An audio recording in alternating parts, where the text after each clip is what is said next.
K Muraleedharan XMP ഈ അടുത്ത കാലത്ത് ഒരു പ്രസ്താവന പുറപ്പെടുവിച്ചിട്ടുണ്ട്.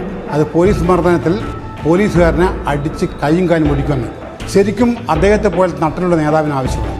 അദ്ദേഹം പറഞ്ഞ അതേ കാര്യമാണ് കേരളത്തിലെ ഓരോ ജനതയും ഓരോ വ്യക്തിയും പറയാൻ ആഗ്രഹിക്കുന്നത്. അദ്ദേഹത്തെ പോലെ നേതാവാണ് നമുക്കിവിടെ ആവശ്യം. അതുകൊണ്ട് അദ്ദേഹത്തിന് ഒരു ബിഗ് സല്യൂട്ട് നമ്മൾ കൊടുക്കണം. പക്ഷേ മുഴുവൻ കാര്യം പറയണമല്ലോ. അതായത് അദ്ദേഹത്തിൻ്റെ ഫാദർ നമ്മളൊക്കെ ബഹുമാനിക്കുന്ന നമ്മുടെ കെ കരുണാകരൻ 1971 മുതൽ 77 വരെ കാലഘട്ടങ്ങളിൽ അദ്ദേഹം കേരളത്തിൻ്റെ ആഭ്യന്തര വകുപ്പ് മന്ത്രിയായിരുന്നു. 1975 മുതൽ 77 വരെയുള്ള കാലഘട്ടങ്ങളാണ് അടിയന്തരാവസ്ഥ ഉണ്ടായിരുന്ന കാലഘട്ടം.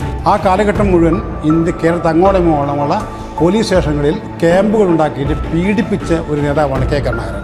ആ കാലഘട്ടങ്ങളിൽ പോലീസ് പീഡനം അനുഭവിച്ച ആളുകളുടെ ഒരു സംഘടനയുണ്ട്, അടിയന്തരാവസ്ഥ പീഡിതരുടെ ഒരു സംഘടന.